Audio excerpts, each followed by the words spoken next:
تو تم پر میرا غضب نازل ہوگا. وَمَن يَحْلِلْ عَلَيْهِ غَضَبِي فَقَدْ هَوَىٰ، اور جس پر میرا غضب نازل ہو جائے تو گویا وہ پٹخ دیا گیا. اب اللہ سبحانہ تعالیٰ کیا فرما رہے ہیں کہ جو پاکیزہ چیزیں ہم نے، جو طیب چیزیں تمہیں پیور جو فوڈ یا پیور تھنگس جو دی ہیں وہ تم کھاؤ اور حد سے نہ گزرو. ولا تطغوا، طغیانی نہ کرو، حد سے نہ گزرو. اب یہاں حد سے گزرنے سے کیا کیا مراد ہے؟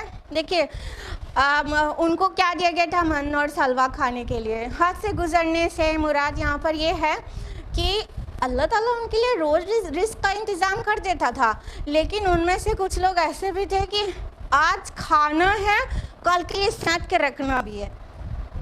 مطلب اللہ آج رازق ہے تو کل نہیں رہے گا کیا؟ یہ حد سے گزرنا ہے. اور افسوس کے ساتھ آج انسانوں کی اکثریت بھی یہی کرتی ہے. ہم بہت ڈیپلی سوچتے ہیں کہ یہ جو لیڈرز ہمارے سب پورا عوام کا مال اتنا دفن کیے بیٹھے رہتے ہیں، تو ہم سوچتے ہیں، بہت سوچتے ہیں، لیکن ہم کو سمجھ نہیں آتا یہ گریڈ کیوں ہے ان کے ہوتی ہے لوگوں کے اندر. کہ انسان کو کیا چاہیے؟ اچھے سے اچھا کھانا، بہت زیادہ آرام، بہت لگژریس لائف، یہی سب چاہیے نا. یہ سب کچھ بھی مل جائے تو اس کے بعد اتنا رکھنے کا کیا مطلب ہوتا ہے؟ کیونکہ الٹیمیٹلی انسان مر جاتا ہے اور پورا چھوڑ کے چلا جاتا ہے. تو سینٹ کے رکھنا، سیونگ اور سیونگ اور سیونگ، اور اتنی زیادہ سیونگ کے ساتھ پوچھتے بھی کھا لیں تو کوئی مسئلہ نہیں ہوگا، پھر بھی اس سے زیادہ کی سیونگ. تو یہ جو ہے اللہ تعالیٰ پر توکل کے منافی ہے. یہ اللہ تعالیٰ پر ٹرسٹ جو ہمارا ہونا چاہیے وہ اس کے بالکل اگینسٹ ہے. کیونکہ جو اللہ آج ہمیں کھلا رہا ہے، آج ہمیں آکسیجن دے رہا ہے، آج ہمیں فوڈ واٹر سب کچھ دے رہا ہے، وہی اللہ کل نہیں دے گا کیا؟ جو ہم فیوچر کے لیے اتنا ڈھیر سارا سینٹ کے رکھیں اور بہت سیونگ کریں. ہاں، تو یہ بنی اسرائیل کر رہے، تو اس کو قرآن حکیم میں کہا گیا حد سے نہ گزرو. تمہارا رب آج رازق ہے تو کل بھی وہی رازق ہے، کل بھی تم کو وہی دے گا. تم بچا کے رکھ کر یہ دکھا رہے ہو تمہیں اللہ پر بھروسہ نہیں ہے. حد سے گزرنے کا ایک مطلب یہ بھی ہو سکتا ہے کہ ناقدری نہ کرو. یعنی ان کو فری میں کاربوہائیڈریٹ، پروٹین سب کچھ مل رہا تھا من اور سلوہ کی شکل میں، لیکن کچھ ہی دن کے بعد ان کا ڈرامہ شروع ہو گیا. کیا بتائیے؟ سب کو سورہ بقرہ کی آیت یاد آ رہی ہے نا کہ ہم ایک جیسا کھانا کھانے پہ اکتا گئے ہیں. ہم کو مسور، پیاز، ککڑی، لہسن، ہم کو ڈفرینٹ ٹائپس کا کھانا چاہیے. اللہ تعالیٰ جو بہتر چیز تم کو دے رہا ہے اور تم کمتر مانگ رہے ہو. ہاں، یہ ناقدری ہے، اور ناقدری کرنا بھی حد سے گزرنا ہے. اتنی آسانی سے ہم لوگ کہہ رہے ہیں، سن رہے ہیں، ذرا ہم لوگ اپنے آپ کو بھی چیک کر لیں کہ ہمارے دسترخوان پر اگر وہی چیز جو کل بنی تھی وہی آج بھی بن جاتی ہے تو کہتے ہیں ابھی کل تو کھایا تھا ارہر کی دال، کہتے کہ نہیں؟ اور کچھ گھروں کے مرد تو ایسے ہوتے ہیں کہ جو چیز ایک دن بن گئی وہ ہفتوں نہیں بن سکتی. پھر ارے ابھی تو کھایا تھا، پھر تم نے آج بنا دیا. ہمارے پیارے نبی صلی اللہ علیہ وسلم کیا کھاتے تھے؟ کئی مہینے تو آپ پر ایسے گزرے ہیں کہ 2 کالی چیزوں پر گزارا ہوا ہے، چولہے میں آگ نہیں لگی. وہ 2 کالی چیزیں تھیں، پانی اور کھجور. ہاں، کئی مہینے بھی ایسے گزرے ہیں چولہے میں آگ نہیں لگی. اس کے علاوہ جو آپ کا روزانہ جب کھانا ملتا بھی تھا تو آپ کا کھانا کیا تھا؟ جو کی روٹی. جس دن سالن مل جاتا تھا اس دن وہ سب سے اچھا کھانا بہت دن کے بعد والا کھانا ہوتا تھا، سالن. ہم لوگ 10 طرح کی چیزیں دسترخوان پہ سجا کے کھاتے ہیں، پھینکتے ہیں، اور اس کے بعد بھی 2-4 دن کے بعد وہی کھانے کو مل جائے تو صاف کہہ دیتے ہیں ابھی تو کھایا تھا. تو ہم لوگ بھی اپنے آپ کو چیک کریں، خالی کہیں نہیں کہ ہاں بنی اسرائیل تو بڑے عجیب تھے بھائی، اللہ نے تو انہیں من اور سلوہ دیا تھا اور وہ اس سے ناقدری کر رہے تھے. اس قسم کی ناقدری ہم اور آپ بھی کمٹ کرتے ہیں. غور کریں اور اپنا اپنا تزکیہ کریں, اور جو اللہ تعالیٰ نصیب کرے اس پر شکر کریں اور جب کھائیں, اور بالکل بھی حد سے نہیں بڑھیں ہم اور آپ سبھی. تو اللہ تعالیٰ اس حد سے بڑھنے کے متعلق کہہ رہا ہے کہ اگر تم نے ایسا کیا تو تم پر میرا غضب نازل ہو جائے گا. اور جس پر میرا غضب نازل ہو جائے تو وہ تو پٹک دیا گیا. فقد ہوا کیا ہوتا ہے؟ ہوا بہت اونچائی سے گر کر کوئی ایک دم بری طرح سے ہلاک ہو جائے اور اس کے بچنے کی کوئی گنجائش نہ ہو, اس کو ہوا کہتے ہیں. ٹھیک ہے, تو اللہ تعالیٰ فرما رہے ہیں کہ میرے غضب کو مت بھڑکاؤ, حد سے نہ بڑھو. حد سے بڑھو گے تو میرے غضب کو بھڑکاؤ گے, اور جس پر میرا غضب نازل ہو گیا, جو مغضوب ہو گیا, تو وہ اس نے اپنے آپ کو اس بری طرح سے ہلاک کیا کہ اس کا بچنے کا کوئی چانس نہیں. مطلب ایک گرنا ہوتا ہے کہ ایک فلور سے گر گئے, فرسٹ فلور سے گر گئے گراؤنڈ فلور پر, تو ہو سکتا ہے پیر ٹوٹ جائے, جان بچ جائے. اور ایک گرنا ہوتا ہے بہت اونچے پہاڑ کے اوپر سے گرنا, یا تو مان لو پلین کریش ہو جانا, اس میں کوئی گنجائش ہے بچنے کی. اس والے گرنے کو ہوا کہتے ہیں جس میں ہلاکت طے ہو. تو اللہ تعالیٰ فرما رہے ہیں کہ اگر تم میرا غضب بھڑکاؤ گے اور میرا غضب مول لے لو گے, جو کہ کس وجہ سے ہے؟ حد سے بڑھنے سے. حد سے بڑھو گے تو میرا غضب مول لے لو گے, اور جو غضب میرا مول لے گا وہ گیا. He will perish. وہ بچے گا نہیں, ذرا سا بھی نہیں بچے گا. اللہم لا تجعلنا منہم. اللہ تعالیٰ ہم سب کو شکرانے نعمت کی توفیق دے اور کفرانے نعمت سے بچائے اللہ رب العالمین. آیت نمبر 82 میں فرمایا وَإِنِّي لَغَفَّارٌ لِمَن تَابَ وَآمَنَ وَعَمِلَ صَالِحًا ثُمَّ اهْتَدَىٰ. اور میں تو یقیناً بہت ہی معاف کرنے والا ہوں ہر اس شخص کے جس نے توبہ کی, ایمان لایا, نیک عمل کیے اور پھر سیدھی راہ پر چلتا رہا. ابھی اتنی ڈراؤنی بات سن کے اگر کبھی ہونے لگی تو اللہ تعالیٰ نے فوراً آپ کو تھامنے کے لیے اپنی شان غفاری کی خبر سنا دی کہ اللہ تعالیٰ غفار ہے. خالی ناراض ہو کے اس کو مطلب پٹخ کر نہیں رکھ دیتا, اللہ تعالیٰ معاف بھی بہت کرتا ہے. اور تم کتنا بھی چاہو کہ ہم سے گناہ نہ ہو, کچھ نہ کچھ تو تم کرو گے ہی, اور تھوڑا کرو گے, زیادہ کرو گے, بہت زیادہ کرو گے, تو بھی اس کے مقابلے میں کیا آیا؟ غفار ورڈ آیا ہے. دیکھیں امام رازی رحمہ اللہ نے اپنی تفسیر کبیر میں 3 لیولز کے جرم کو وہ مطلب جرم کے یا کہنا چاہیے مجرم کے 3 لیولز بتائے ہیں.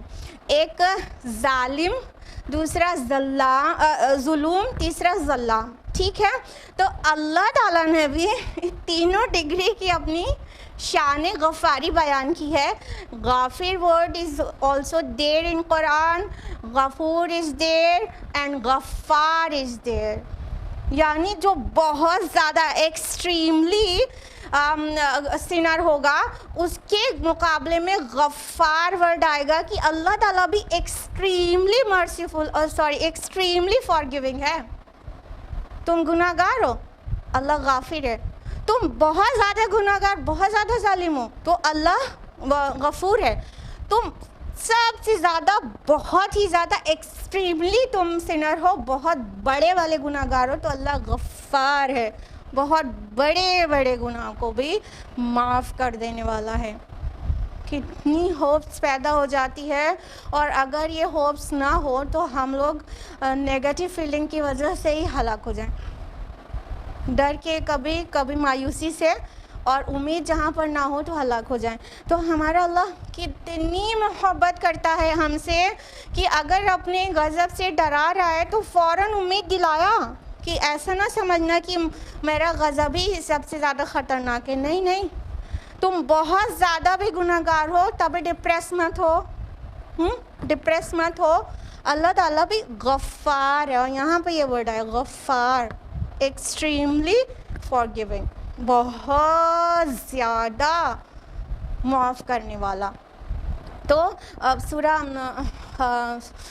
سورہ زمر سورہ نمبر 39 آیت نمبر 53 ہے نا کہ لا تقنطوا من رحمت اللہ، کہ اللہ کی رحمت سے مایوس نہ ہونا. ان اللہ یغفر الذنوب جمیعا، اللہ تعالیٰ کل کے کل گناہ معاف فرما دیتا ہے. تو اللہ تعالیٰ اتنے پیار سے کہتے ہیں نا، کہہ دیجئے میرے بندوں سے کہہ دیجئے کہ اللہ کی رحمت سے مایوس نہ ہو، اللہ کل کے کل گناہ معاف کر دیتا ہے. یعنی اگر کسی نے 200 مرڈر بھی کیے ہوں مطلب تو بھی وہ مایوس نہ ہو، بس ایک دم سنسر ریپینٹنس کرے، اللہ تعالیٰ معاف کر دیں گے. ٹھیک ہے. تو یہاں پر جو مغفرت کے جو 4 شرائط ہیں وہ پوری ایک ساتھ یہاں پر جمع ہیں. دیکھیے وَإِنِّي لَغَفَّارٌ، یعنی پہلے استغفار کرنا ہوگا. لمن تابہ، مطلب اللہ تعالیٰ غفور ہے اس کے لیے جو توبہ کرتا ہے، تو پہلے توبہ کرنا پڑے گا. وَآمَنَ، اور ایمان لانا ہوگا. وَعَمَلَ صَالِحًا، اور عمل صالح کرنا ہوگا. ثُمَّ اهْتَدَىٰ، اور ہدایت پہ جم جانا ہوگا. ٹھیک ہے. اہتدا صرف ہدایت پانے کو نہیں کہتے، ہدایت پر ثابت قدم رہنے، اس پر جم جانے کو بھی کہتے ہیں. ٹھیک. تو سب سے پہلے کیا ہے؟ توبہ کرنا ہوگا، اپنے ایمان کو رینیو کرنا ہوگا، اعمال صالحات سے سجانا ہوگا اپنے ایمان کو، اور ساتھ میں وہ راہ ہدایت پر استقامت اختیار کرنی ہوگی. یہ چاروں چیز کرنی ہوگی. تو یہ چاروں چیز جو کرے گا تو پھر اس کا الٹیمیٹلی وہ نجات پا جائے گا.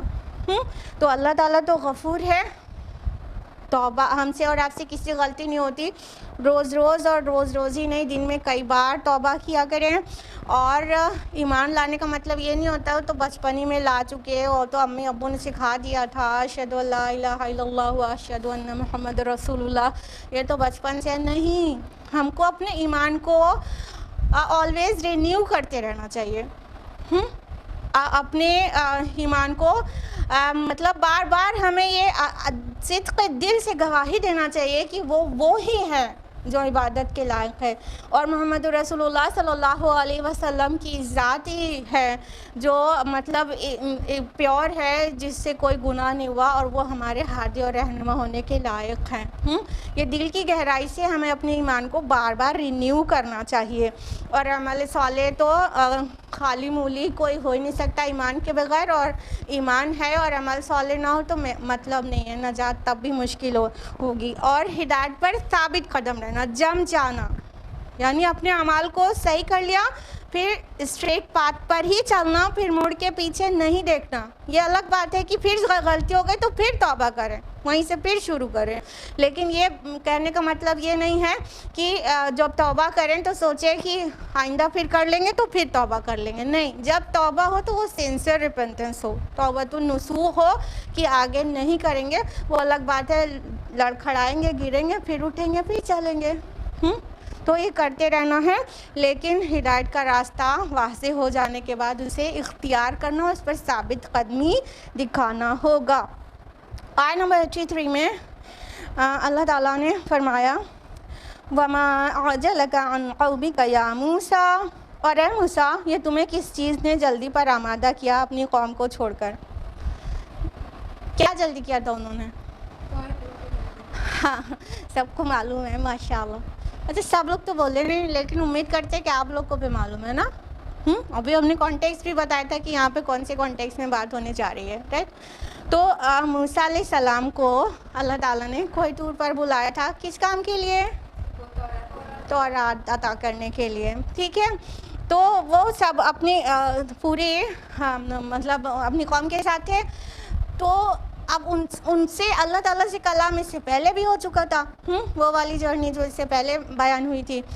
تو اللہ تعالیٰ سے کلام کی جو لذت ان کو مل چکی تھی، جب دوسری اپارچونیٹی ملی کہ پھر کوہ طور پر آؤ اللہ تعالیٰ کلام کریں گے، تو ایسا مطلب شوق اور اشتیاق میں قوم کو پیچھے رہ جانے دیا، اور بہت تیز رفتاری کے ساتھ اپوائنٹڈ ٹائم سے پہلے پہنچ گئے. صرف مطلب بہت زیادہ شوق میں اپنے رب سے باتیں کرنے کے لیے بے قرار تھے تو وہاں جلدی پہنچ گئے. لیکن کیا ہے کہ جو تعجیل ہے وہ مطلب نبیوں کے لیے مناسب نہیں ہے. Rushing is not good for profits. آپ لوگ کو اگر یاد ہو سورہ مریم ہم نے تفصیل سے آپ کو بتایا تھا, سورہ مریم کے آیت نمبر 64 میں اور آیت نمبر 84 میں رسول اللہ صلی اللہ علیہ وسلم کو جلدی بازی کرنے سے روکا گیا تھا. یعنی آپ صلی اللہ علیہ وسلم بھی چاہتے تھے جلدی جلدی وحی آ جائے, تو آپ کو روکا گیا کہ آپ وحی میں جلدی نہ مچائیں. فرشتے کی زبانی کہلایا گیا کہ ہم تو اپنے رب کے حکم سے ہی نازل ہوتے ہیں. ہاں, اور آیت نمبر 84 میں فلا تعجل علیہم کہا گیا سورہ مریم کی کہ ان پر عذاب کے لیے جلدی نہ مچائیں. تو رسولوں کے لیے رشنگ جو ہے, عجلت جو ہے, یہ مناسب چیز نہیں ہے. عام طور پہ ایسا محسوس ہوتا ہے کہ کسی جگہ پہنچنا ہے ٹائم سے پہلے پہنچ جائے تو بہت اچھا کام کیا. نہیں نا, بولتے ہیں اگر 2:30 بجے پہنچنا ہے تو جیسے آپ لوگ 2:30 بجے درس میں آتے ہیں تو ہم لوگ ان لوگ کو ہمیشہ ہی عزت اور زیادہ محبت کی نظر سے دیکھتے ہیں جو ہمیشہ 2:30 سے پہلے آ جاتے ہیں. تو عام حالات میں تو ایسا معلوم ہوتا ہے کہ ٹائم سے پہلے پہنچ جانا ہے پازیٹیو مطلب وہ ہے کیریکٹرسٹک ہے کسی کی. لیکن رسولوں کے لیے ہر ایک چیز اتنی نپی تلی ہوتی ہے کہ ان کو مطلب عجلت سے کام لینا کے لیے بھی منع کیا گیا ہے. تو وہ موسیٰ علیہ السلام کا نے تو یہ سوچا تھا کہ ہم جلدی چلے جائیں اور اپنے رب سے کہیں کہ تو میرا شوق دیکھ, میرا اشتیاق دیکھ, اور میں آپ سے مطلب ہر سے ملنے کے لیے جلدی سے آ گیا. مگر کیا ہوا, وہاں پہ ایکسپلینیشن کال پڑ گئی. وہاں انہوں نے سوچا تھا شاباشی ملے گی, وہاں ایکسپلینیشن مانگ لیا گیا کہ آپ جلدی کیوں آ گئے, کس چیز نے آپ کو جلدی پہ آمادہ کیا. شاید انہوں نے سوچا بھی نہیں ہوگا کہ مطلب اپریشیٹ کرنے کے بجائے ایکسپلینیشن دینا پڑ جائے گا مجھے. تو اللہ تعالیٰ نے کہا کہ اے موسیٰ کس چیز نے تمہیں جلدی آنے پر آمادہ کر دیا اپنی قوم کو. تو انہوں نے جواب دیا وہی جو جس وجہ سے وہ جلدی گئے تھے. آیت نمبر 84 قَالَ هُمْ أُولَٰئِ عَلَىٰ أَثَرِي. موسیٰ علیہ السلام نے عرض کیا کہ بس وہ میرے پیچھے پیچھے ہی آ رہے ہیں. وَعَجِلْتُ إِلَيْكَ رَبِّ لِتَرْضَىٰ. اور اے پروردگار میں نے تو تیری طرف آنے میں جلدی کی تاکہ تو راضی ہو جائے. کتنا پیارا جواب ہے ان کا. کہنے لگے کون تمہارے پیچھے آ رہی ہے, بس میں تھوڑا جلدی آ گیا, وہ آ رہی ہے پیچھے, میں تو اس لیے آ گیا یا اللہ پاک کہ آپ راضی ہو جائیں, مطلب آپ خوش ہو جائیں کہ موسیٰ کو جب بلائے تو اس سے پہلے پہنچ گئے. موسیٰ اتنی تیز رفتاری سے آئے, جبکہ انہیں پورا فاسٹنگ بھی کرنی تھی نا. وہ 40 دن کے لیے جو بلایا گیا تھا 40 راتوں کے لیے, وہ پورے میں روزہ تھے وہ. مگر ان کا شوق اور اشتیاق واقعتاً دیکھیے کہ وہ ٹائم سے پہلے پہنچ گئے. تو انہوں نے بولا کہ میں تو اس لیے آیا ہوں کہ اللہ پاک آپ راضی ہو جائیں, آپ خوش ہو جائیں, تو میں تو آپ کو خوش کرنے کے لیے آیا ہوں. یعنی وہ خود ہی اتنا چاہتے تھے ملنا اور امید کر رہے تھے کہ شاباشی بھی ملے گی, لیکن وہاں پہ سوال کر لیا گیا. آیت نمبر 85 قَالَ فَإِنَّا قَدْ فَتَنَّا قَوْمَكَ مِن بَعْدِكَ. اللہ نے فرمایا تو ہم نے تمہارے بعد تمہاری قوم کو فتنے میں ڈال دیا ہے. وَأَضَلَّهُمُ السَّامِرِيُّ. اور انہیں گمراہ کر دیا ہے سامری نے. اللہ اللہ, اللہ تعالیٰ کسی کو گمراہ کرتا ہے, فتنے میں ڈالتا ہے, اللہ تعالیٰ ڈالتا ہے ہاں کہ نہیں. لیکن کئی باتیں اللہ تعالیٰ اپنی طرف منسوب کر لیتے ہیں. اللہ تعالیٰ یہاں فرما رہے کہ ہم نے تمہارے پیچھے تمہاری قوم کو فتنے میں ڈال دیا. اللہ تعالیٰ نے فتنے میں آج سچ نہیں ڈالا, لیکن جس طرح زہر کا خالق بھی اللہ تعالیٰ ہوتا ہے, زہر کا, ٹھیک, اور جس طرح جو بھی ایولز ہے وہ بھی کوئی کمٹ کرتا ہے تو اللہ تعالیٰ کے اذن کے بعد ہی کمٹ کرتا ہے, ٹھیک ہے, کوئی سن یا واٹ ایور نیگیٹو نا. تو چونکہ اللہ تعالیٰ کے اذن, اس کے سینکشن کیے بغیر کوئی بھی چیز ہو نہیں سکتی, تو ایسی سبھی چیزیں اللہ تعالیٰ اپنی طرف بھی منسوب کر لیتا ہے کیونکہ اذن اسی نے دیا ہوتا ہے. تو اللہ تعالیٰ کہتے ہیں ہم جس کو گمراہ کرتے وہ راہ نہیں پائے گا. اللہ تعالیٰ کبھی گمراہ نہیں کرتا, لیکن وہ گمراہی کے راستے پہ چلنا چاہتا ہے اور اس کے ایفرٹس گمراہی والے ہی ہوتے ہیں تو اللہ سینکشن کر دیتا ہے, اذن دے دیتا ہے, گرانٹیڈ کرو, ٹھیک ہے. تو اس کو اللہ تعالیٰ اپنی طرف منسوب کر لیتے ہیں. تو یہاں پہ بھی کہا گیا کہ ہم نے آپ کی قوم کو آپ کے پیچھے فتنے میں ڈال دیا ہے. اور یہ فتنہ کون سا تھا؟ کہ سامری نے ان کو گمراہ کر دیا تھا. تو اب یہاں پہ پوائنٹ یہ ہے کہ موسیٰ علیہ السلام سے جو باس پرس ہو گئی تھی کہ آپ جلدی کیوں آ گئے, تو اٹ مے بی پاسبل کہ اگر موسیٰ علیہ السلام اپنی قوم کے ساتھ ساتھ ہوتے تو ان کا تذکیہ کرتے رہتے, اور کوئی مطلب فتنہ کوئی کرنے کی کوشش کرتا رہتا تو اس کی کاٹ کر دیتے اور نہ پڑتی ان کی قوم فتنے میں. تو وہ تو اب جلدی میں اللہ تعالیٰ سے بات کرنے اشتیاق میں جلدی آ گئے, ان کی قوم ان کے پیچھے ان کے بغیر رہ گئی, اور سامری نے ان لوگوں کو شرک میں مبتلا کر دیا. تو اس وجہ سے ایکسپلینیشن کال پڑ گئی موسیٰ علیہ السلام کے اوپر کہ آپ جلدی کیوں آ گئے, یہاں آپ کو پتہ بھی ہے آپ کی قوم کے ساتھ آپ کے پیچھے کیا ہو رہا ہے.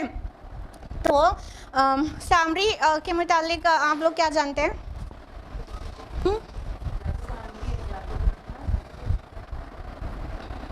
اس کا نام تھا سامری. اچھا چلیے ہم خود ہی بتاتے ہیں. دیکھیے سامری مطلب کچھ لوگ تو کہتے ہیں بنی اسرائیل میں سے تھا, کچھ لوگ کہتے ہیں کہ نہیں مصری میں سے تھا. تو وہ جو بھی تھا لیکن وہ اس کا نام نہیں تھا سامری, ٹھیک ہے, بلکہ کسی نسل یا کسی قوم یا کسی جگہ کے نام سے اس کو منسوب کیا گیا یہاں پہ سامری, ٹھیک ہے, کیونکہ وہ سامرا ایک بستی بھی تھی ادھر. تو سامرا کے رہنے والے ہو سکتا ہے یہ جو سامری رہا یہاں پہ السامری مذکور ہے, اس کے دادا پر دادا یا کسی جنریشن پہلے یہاں پر آ کے ان لوگوں کے ساتھ رہنے سہنے لگے ہوں بنی اسرائیل کے ساتھ. تو وہ ان کا جو قبیلہ آگے بڑھا تو وہ سب کے سب سامری کہلاتے ہوں گے. اور یہاں پہ السامری آیا ہے نا, تو خاص سامری, تو اس کا مطلب یہ ہوا کہ اس میں اور بھی سامری ہوتے تھے, یعنی یہ انسان کا نام نہیں ہے, ٹھیک ہے, اس کا مطلب پراپر ناؤن نہیں ہے, یہ کسی جگہ یا کسی قبیلہ یا کسی نسل کی نسبت سے اس کو کہا گیا ہے سامری. تو اس نام کے اور بھی لوگ, اس نام کے ان دا سینس اس پہچان کے اور لوگ بھی ہوں گے وہاں پر, اس لیے یہاں الف لام کے ساتھ آیا ہے السامری, یعنی اس پرٹیکولر سامری نے, اس ایک سامری نے, جس کے خاص سامری نے ایسا کر دیا. تو اصل میں یہ جو سامری تھا, نام تو آیا نہیں ہے اس میں, تو اس کو سامری ہی کہنا ہوگا. تو یہ جو سامری تھا وہ جو ہے موسیٰ علیہ السلام سے بغض رکھتا تھا. جیسے آپ لوگوں کو سیرت رسول صلی اللہ علیہ وسلم پتہ ہے, جیسا کہ درس قرآن کے بعد درس سیرت آپ سنتے ہی چلے جاتے ہیں ہر ہفتے, اور ماشاءاللہ آپ میں سے اکثر لوگوں کو تفصیلات ہر وقت معلوم بھی ہے, یاد بھی رہتی ہے. تو جو ابو عامر راہب کا جو رول تھا, وہ رسول اللہ صلی اللہ علیہ وسلم سے بغض رکھتا تھا, اس کے اندر گرج تھا رسول اللہ صلی اللہ علیہ وسلم سے. وہ ایک خزرجی تھا اور پھر مطلب بعد میں وہ عیسائیت اختیار کر کے راہب بن گیا تھا, لیکن ہمارے پیارے نبی صلی اللہ علیہ وسلم سے اس کو بہت بغض تھا. تو یہ جو سامری کا کیریکٹر ہے وہ بہت سملر ہے ابو عامر راہب کے کیریکٹر سے, جو موسیٰ علیہ السلام سے بغض رکھتا تھا. تو اس نے دیکھا کہ موقع بہت اچھا ہے کہ موسیٰ اپنی قوم کے ساتھ نہیں ہیں, تو ان پر اپنا گرج نکالو, یعنی کہ موسیٰ علیہ السلام توحید کی طرف بلا رہے ہیں اور اب ہم ان کی توحید کو خراب کریں. تو اس لیے مطلب سامری نے کچھ ایسا پلان کیا جو ابھی آگے آ رہا ہے کہ وہ سب شرک میں پڑ گئے. آیت نمبر 86 ہے فرجع موسیٰ الی قومہ غضبان اسفا. تو لوٹے موسیٰ اپنی قوم کی طرف بہت غضبناک اور سخت رنجیدہ حالت میں. قال یا قوم الم یعدکم ربکم وعدا حسنا. انہوں نے کہا اے میری قوم کے لوگوں, کیا تم سے تمہارے رب نے اچھا وعدہ نہیں کیا تھا؟ افتعلی علیکم العہد. تو کیا یہ مدت تم پر بہت طویل ہو گئی؟ ام اردتم ان یحل علیکم غضب من ربکم فاخلفتم موعدی. یا تم لوگوں نے یہ چاہا کہ تم پر تمہارے رب کا غضب نازل ہو تو تم نے میرے وعدے کی خلاف ورزی کر ڈالی. اب جب موسیٰ علیہ السلام کو پتہ چلا کہ ان کے پیچھے ان کی قوم اتنے بڑے فتنے شرک میں مبتلا ملوث ہو گئی ہے, تو وہ بہت زیادہ غصہ ہوئے. دیکھیے ورڈ جو آیا ہے وہ غضبان آیا ہے, یہ ایکسٹریم کو شو کرتا ہے. جیسے رحمان ہے, رحمان کے وزن پر غضبان ہے, یعنی رحمان مطلب ایکسٹریملی مرسیفل, تو غضبان کا مطلب ایکسٹریملی اینگری, بہت زیادہ غصہ, بہت زیادہ ناراض. ٹھیک ہے. تو جب موسیٰ علیہ السلام کو پتہ چلا کہ ارے اللہ تعالیٰ نے ابھی میری قوم پر اتنے احسانات کیے ہیں اور اتنی آسانی سے یہ شرک میں پڑ گئے, تو بہت غصہ ہوئے اور بہت ڈس اپوائنٹمنٹ ہوا ان کو, بہت رنجیدہ ہو گئے, اور پھر اپنی قوم کی طرف غصے کی حالت میں پلٹے اور کہنے لگے کہ مطلب اے میری قوم کے لوگوں, کیا تمہارے اللہ نے, تمہارے رب نے تم سے اچھا وعدہ نہیں کیا تھا؟ اور اس کا ٹرانسلیشن تم سے اچھے وعدے نہیں کیے تھے, یہ بھی ہو سکتا ہے, دونوں کا مطلب الگ الگ ہوگا. ٹھیک ہے. اچھا وعدہ اگر کہیں گے تو اس کا مطلب ہوگا کہ کیا تمہارے رب نے تمہاری ہدایت کے لیے تمہیں تورات دینے کا وعدہ نہیں کیا تھا جس کو میں لینے گیا تھا؟ یہ تمہاری گائیڈنس کے لیے تھی نا, جو تورات میں لینے گیا تھا وہ تو تمہارے گائیڈنس کے لیے تھی, تمہارے مطلب لائف کے کو کنڈکٹ کرنے کے کوڈز اس میں ہیں. تو تمہارے اللہ نے تو تمہارے لیے اتنا پیارا وعدہ کیا تھا, اور اگر کہیں گے کہ اچھے وعدے نہیں کیے تھے تو اس سے پہلے کے سارے وعدے جو کہ فلفل ہو چکے وہ مانے جائیں گے. جیسے کہ اللہ تعالیٰ نے موسیٰ علیہ السلام کو بھیجا بنی اسرائیل کے درمیان, جب کہ وہ کتنا ہائیلی پرسیکیوٹڈ پیپل تھے فرعون سے. اللہ تعالیٰ نے موسیٰ علیہ السلام کو پوائنٹ کیا کہ وہاں سے فرعون کے پرسیکیوشن سے انہیں نکالیں, ریلیز کریں, اور اللہ تعالیٰ نے ان پر یہ احسان کیا, اچھا وعدہ جو کیا تھا وہ پورا کیا. پھر ان کو بنی اسرائیل کو وہاں سے ریلیز کرایا اور بنی اسرائیل کے دشمن کو غرقاب کیا. تو یہ سارے وعدے کیے تھے, پورے کیے. پھر یہ صحرا میں آئے, صحرا میں کھانے پینے کے لیے نہیں تھا, ان کے لیے فوڈ کا پرومس ہوگا, فوڈ واٹر سب کچھ وہاں سپلائی کیا اللہ تعالیٰ نے, اور اوپر ابر کا سایہ نصیب کیا. یہ سارے جو کچھ بھی پرومسز تھے سب اللہ تعالیٰ نے فلفل کیے. یہ ابھی تم اتنی نعمتیں مطلب اویل کیے چلے جا رہے ہو, اور ابھی نیئر پاسٹ میں بہت بڑی رحمت اللہ تعالیٰ کی تم پر نازل ہو چکی ہے کہ تمہارا اتنا بڑا اینمی اس کو اللہ تعالیٰ نے کل کر دیا. تو کیا اللہ تعالیٰ نے جو وعدے کیے تھے تم نے اس کو سچا نہیں پایا, جو اتنی مطلب بلندر مسٹیک کر ڈالی؟ اور فرمایا افطال علیکم العہد, کیا تم پر مدت بہت زیادہ طویل ہو گئی؟ تو اگر پیچھے کے پرومسز کو سمجھیں گے تو مطلب یہ ہوگا ابھی زیادہ دن نہیں ہوا ان نعمتوں کا. کیا مدت اتنی طویل ہو گئی کہ تم بھول بھال گئے کہ اللہ تعالیٰ نے اتنے احسانات کیے تم پر؟ اور اگر یہ مطلب آگے والی نعمت کا وعدے کی بات سمجھیں گے, کون سا؟ تورات کا ملنا. تو تورات لینے 40 ڈیز کے لیے ہی تو گئے تھے نا, تو کیا یہ اتنا تمہارے اوپر مدت طویل ہو گئی کہ موسیٰ علیہ السلام تمہارے بیچ سے نکلے اور تم جو ہے پڑ گئے شرک میں؟ اتنی مدت طویل ہو گئی تھی تم پر, اور موسیٰ علیہ السلام مطلب گویا ہیں, بس بولتے ہی جا رہے ہیں. یا تم لوگوں نے یہ چاہا کہ تم پر تمہارے رب کا غضب نازل ہو جائے کہ جو تم نے میرے وعدے کی خلاف ورزی کر ڈالی؟ مطلب یا تو پھر تم نے یہ خود چاہا کہ تم اللہ کے غضب کے مستحق ہو جاؤ اور تم نے میرے وعدے کی خلاف ورزی کر ڈالی. یہ کون سے وعدے کی بات ہو رہی بھائی؟ جلدی بتائیے, نبیوں سے کون سا وعدہ کرتی ہے قوم؟ جلدی جلدی جلدی. امت کے لوگ اپنے نبی سے کیا وعدہ کرتے ہیں؟ ہاں ماشاء اللہ. اور ہاں سمع و اطاعت کے وعدہ کرتی ہے نا امت. تو جب امت کو کے بیچ نبی پوائنٹ ہوتا ہے اور وہ لوگ ایمان لے آتے ہیں تو سب سے پہلے تو یہی وعدہ کرتے ہیں ہم اللہ کے ساتھ کسی کو شریک نہیں کریں گے, اور ہم آپ کی اطاعت کریں گے. یہ ایک دم بیسک سا ہے پرومس جو کہ فلفل کرنا ہوتا ہے. اور یہ صرف نبی آئے اور دعوت دے, اس کی امت اس کو زبان سے کہے ہاں ہم اس کا وعدہ کرتے ہیں, ایسا ضروری نہیں ہے. جبکہ ہم اپنے نبی سے 1400 سال سے زیادہ دور ہو چکے ہیں ٹائم کے اعتبار سے, لیکن جب ہم کہتے ہیں اشہدو ان لا الہ الا اللہ و اشہدو ان محمد رسول اللہ, تو یہ بھی ایک کمٹمنٹ ہے، یہ بھی ایک کمٹمنٹ ہے۔ پھر رب اور رسول کے جو بھی ایک کام ہے اسے ہمیں ماننا ہوگا۔ یہ کلمہ شہادہ اپنے آپ میں ہم سے کمٹمنٹ لیتا ہے۔ تو اللہ تعالیٰ کے رسول موسیٰ علیہ السلام کہہ رہے ہیں کہ جو تم نے یہ سب حرکت کر کے مجھ سے خلاف ورزی کر ڈالی، یعنی تم نے کون سا پرومس وائلیٹ کیا کہ تم نے کہا تھا آپ شرک نہیں کریں گے اور موسیٰ کی اطاعت کریں گے، اس کو وائلیٹ کر دیا۔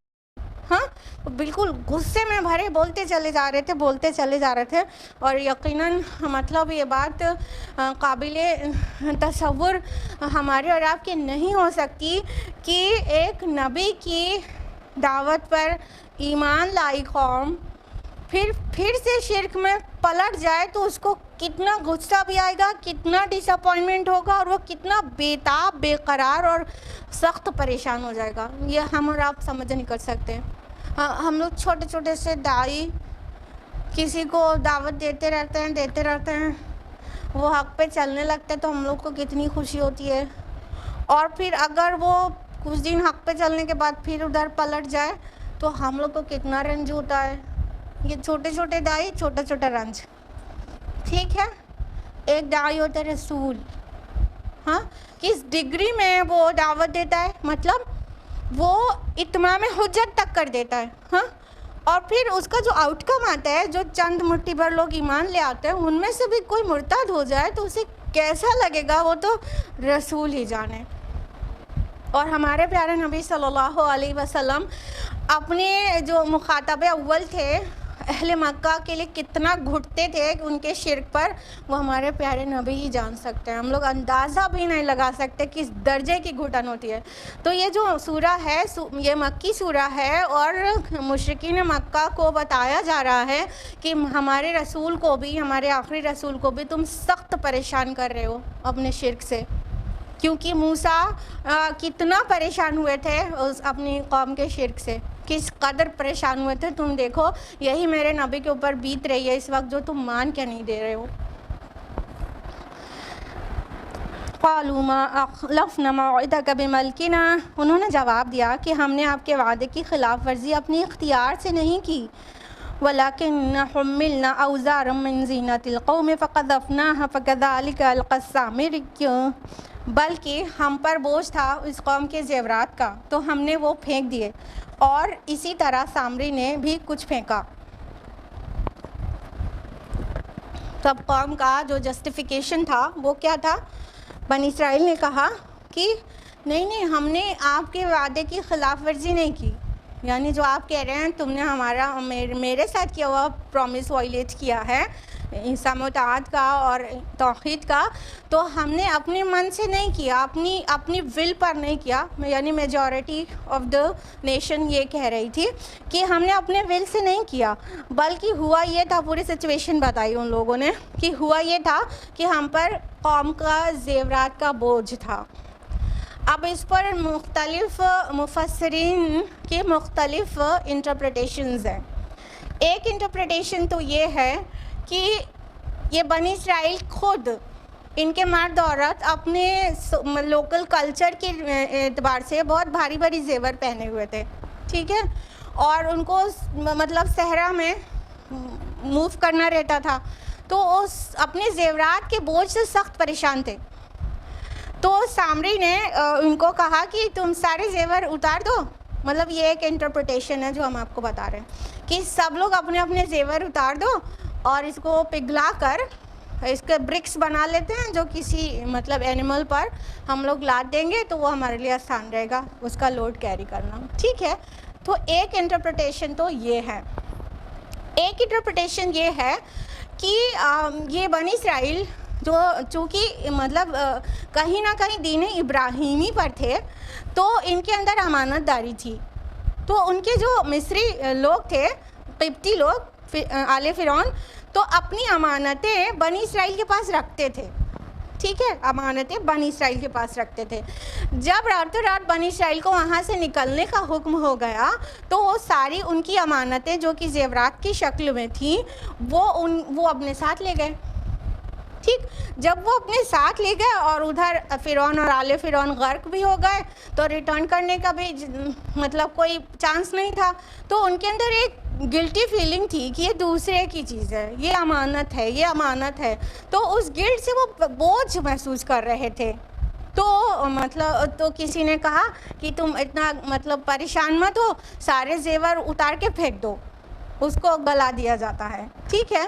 تو ایک انٹرپریٹیشن یہ ہے کہ وہ بنی اسرائیل کی امانتیں تھیں، اور ایک بہت بے تکا انٹرپریٹیشن یہ ہے کہ جو کہ افسوس کے ساتھ کہہ رہے ہیں کہ بائبل سے ٹیکن ہے، book of Exodus chapter number 87 verse number 35-36، وہاں پر مینشنڈ ہے کہ موسیٰ نے کہا، ایک رات پہلے موسیٰ نے کہا تم ان سے مصریوں سے جا کر ان کے برتن، ان کے سونا چاندی، ان کے زیورات لے آؤ، اور وہ اللہ نے، خداوند نے ان کے لیے یہ کام آسان کر دیا اور وہ لے آئے اور ان کو مصریوں نے دے دیا اور وہ لے کے راتوں رات بھاگ گئے۔ ایسا مطلب نبیوں کی کردار پر، ان کی قوم کے کردار پر ایسے بہتان بازی ہوئی ہے بائبل میں کہ مطلب افسوس ہوتا ہے کہ کیسے کوئی مطلب اپنے نبی کے نام ایسی چیزیں گڑھ سکتا ہے۔ اور اس سے زیادہ افسوس اس بات پر ہوتا ہے کہ جب اسرائیلی روایات اور بائبل کے جو انٹرپریٹیشنز ہیں اسی کو قرآن کی بھی تفسیر بنا کر پیش کر دیا جاتا ہے۔ تو وہاں پہ یہ کہا گیا تھا، ایک طرح سے یہ دھوکے کی بات، کہ موسیٰ علیہ السلام نے کہا کہ کل تو ہم لوگ بھاگ چلیں گے یہاں سے، تو آج ان لوگ سے بہت سارا مال لے لو اور ہم لوگ اس کو لے کے بھاگ چلیں گے کل۔ تو ان لوگ نے مال لے لیا تھا۔ تو ایک جو بائبل کی بیان ہے ایکسوڈس کا، وہ یہ ہے کہ ان لوگوں نے مطلب ان لوگوں سے، مصریوں سے لے لیا تھا مال، اس کا ان کے اوپر بوجھ تھا جس کو وہ اپنے سر سے اتارنا چاہتے تھے۔ تو یہ تینوں ہم نے آپ کو بتا دیے، آپ کو جو سب سے زیادہ قابل قبول لگے اسی کو مانیے گا، ٹھیک ہے۔ تو یہ وہ تھے زیورات وہ۔ تو پھر کہا گیا کہ تو سب نے پھینکا، ہم سب نے پھینک دیا، اور اسی طرح سامری نے بھی تھا جو اس کے پاس، اس نے بھی پھینکا۔ یعنی جب سامری نے کہا کہ تم سارا ایکیومولیٹ کرو، تم ان لوگ اپنے اپنے لا کے زیورات ڈال دو، اور جہاں تک کانٹیکسٹ سے لگ رہا ہے کہ آگ میں ڈالنے کے لیے کہا جا رہا ہے، ٹھیک ہے، آگ جلا دیتا ہوں، تم لوگ اپنے اپنے زیورات ڈال دینا، پگھل جائے گا، اور اگر قوم کے زیورات تھے تو وہ برکس بنا کے رکھ لیے جائیں گے، اور اگر وہ بنی اسرائیل وہ ان کے قبطیوں کے، مصریوں کے کی امانتیں تھیں، تو اس امانت کا بوجھ اتر جائے گا۔ پھینکو یہاں سے، اور مطلب اپنے دل سے جو بوجھ اور گلٹی فیلنگ ہے اس کو نکالو۔ تو وہ زیورات سب نے اپنے اپنے لا کے ڈالا، امید ہے کہ اس میں ڈالو گا آگ میں، تو سامری نے بھی ڈالا، ٹھیک ہے۔ وہ یہ دکھا رہا تھا کہ میں نے تم کو بہت اچھا اور بہت نیک مشورہ دیا ہے، ٹھیک۔ تو سامری کے پاس بھی جو کچھ تھا اس نے بھی ڈالا۔ پھر کیا ہوا؟ آیت نمبر 88، فَأَخْرَجَ لَهُمْ عِجْلًا جَسَدًا لَهُ خُوَارٌ، پھر اس نے ان کے لیے ایک بچڑا برآمد کر دیا، ایک دھڑ جس میں سے ڈکارنے کی آواز آتی تھی۔ فَقَالُوا هَٰذَا إِلَٰهُكُمْ وَإِلَٰهُ مُوسَىٰ فَنَسِيَ، تو انہوں نے کہا کہ یہ ہے تمہارا معبود اور موسیٰ کا معبود، مگر وہ بھول گیا ہے۔ تو سامری نے اس طرح سے ان کو بہکا کر سارے زیورات کو اکٹھا ہونے کے بعد اس کو گلایا، اور پھر اس سے ایک بچڑا بنا دیا، ایک کاف، ٹھیک۔ اور اس کا بنانے کا میکینزم کچھ اس طرح سے رکھا کہ جب اس میں سے ایئر پاس ہوتی تھی تو اس میں سے ایک بیں کر کے آواز آتی تھی، ٹھیک ہے۔ تو اب دیکھو، ابھی یہ قوم جو ہے کچھ ہی مطلب وقت سے نبی کے اس میں آئی تھی، تعلیمات کے انڈر میں، ابھی نبی ذرا سا پیچھے ہوئے، وہ اس کی جہالت پلٹ آئی۔ سامری نے کہہ دیا کہ یہ تمہارا معبود ہے، دیکھو بولتا ہے، یہ تمہارا معبود ہے۔ اصل میں موسیٰ کو مغالطہ ہو گیا ہے، وہ گئے اپنے معبود سے ملنے کوہ طور پر، تمہارا معبود تو یہ ہے، یہ جو بچڑا ہے۔ دیکھا گوشالہ پرستی کیسے شروع ہوتی ہے۔ سامری نے بنایا وہ گرج میں، گمراہ کرنے کے لیے ایک اسی سارے زیورات کا ایک بچڑا بنا دیا اور اس میں سے ایسا ٹریکی ڈنگ سے اس کو بنایا، اس کا جو پورا میکینزم تھا کہ ایئر پاس ہوتی تھی، اس میں سے ہوا جاتی تھی تو ایک آواز سی برآمد ہوتی تھی، تو کہا کہ یہ ہے تمہارا معبود۔ اب یہاں پہ جو کہا گیا وَإِلَٰهُ موسیٰ، اور موسیٰ کا بھی معبود فنسی، تو وہ بھول گیا ہے، تو بھول گیا۔ ایک یہ مانیں گے کہ اگر یہ سامری نے کہا تو موسیٰ کو کہہ رہے ہیں علیہ السلام کہ موسیٰ علیہ السلام بھول گئے ہیں، ٹھیک، لیکن اس کو مطلب اللہ تعالیٰ کا ورڈ بھی مان سکتے ہیں کہ تمہارا رب ہے، موسیٰ کا رب ہے، پھر اللہ تعالیٰ نے کہا وہ بھول گیا، یعنی سامری بھول گیا۔ بھولنا گمراہی کے معنی میں بھی آتا ہے نا، بھول گیا، گمراہ ہو گئے، یعنی جو قوم بھول جاتی ہے اپنی تعلیمات وہ گمراہی تو ہو جاتی ہے نا، تو وہ بھولنا گمراہی کے معنی میں بھی رہتا ہے نا۔ تو سامری بھول گیا ایکچولی کہ رب معبود کون ہے، اللہ تعالیٰ معبود ہے اور یہ نہیں ہے، وہ گمراہ ہو گیا اور گمراہ کر رہا ہے لوگوں کو۔ اس طرح مطلب انسان کا عقیدہ خراب ہوتا ہے کہ جب انسان جیسے دیکھتا ہے کہ وہاں پہ کچھ چمتکار ٹائپ چیز ہو گئی تو سب کے سب سجدے میں گر جاتے ہیں۔ کون لوگ؟ جن کا ایمان کمزور ہوتا ہے، اور ہندوستان میں تو سب سے زیادہ دیکھنے کو ملتا ہے۔ کہیں پہ بھی کچھ ان یوزول سا ہو گیا تو پھر وہاں پہ چڑھاوا چڑھنا اور لیپنا پوتنا اور مزار بنانا اور ہری چادر چڑھنا، پھول چڑھنا، وہاں پہ مجاور بیٹھ جانا، بس شروع ہو جاتا ہے۔ تو اس طرح بت پرستی شروع ہوئی ہے، اس طرح سے ہوتی ہے، اور بنی اسرائیل کے درمیان یہ جو گوشالہ پرستی تھی یہ اس طرح سے شروع ہوئی تھی۔ افلا یرون الا یرجع الیہم قولا، تو کیا وہ دیکھتے نہیں کہ وہ بچڑا ان کی طرف کوئی بات نہیں لوٹاتا؟ ولا یملک لہم ضرا ولا نفعا، اور نہ ہی اسے ان کی کسی نقصان کا اختیار تھا اور نہ نفع کا۔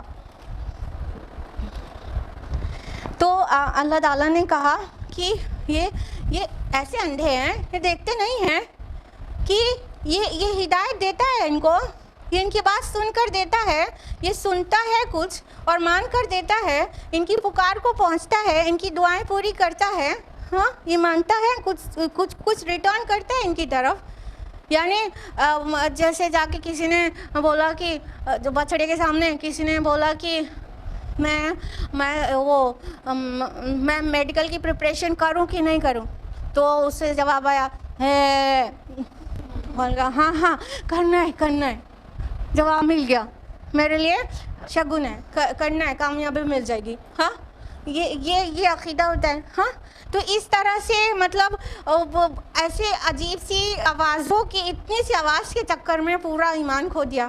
ہاں تو اس طرح اس ملک میں تو اور زیادہ یہ چیزیں ہوتی ہیں کہ بس کہیں سے کچھ ان یوزول ہوتا ہو نظر آ گیا، اب مورتی دودھ پی رہی ہے، اب دودھ پورے شہر کا ختم ہو جا رہا ہے اور وہیں جو ہے گڑیش میں جا رہا ہے، اور سب کو بعد میں پتہ چل جاتا ہے کہ وہ کس طرح سے بیسمنٹ میں گیا اور وہاں سے کس طرح سے اس کی جو ہے کالا کاروبار ہو رہا ہے۔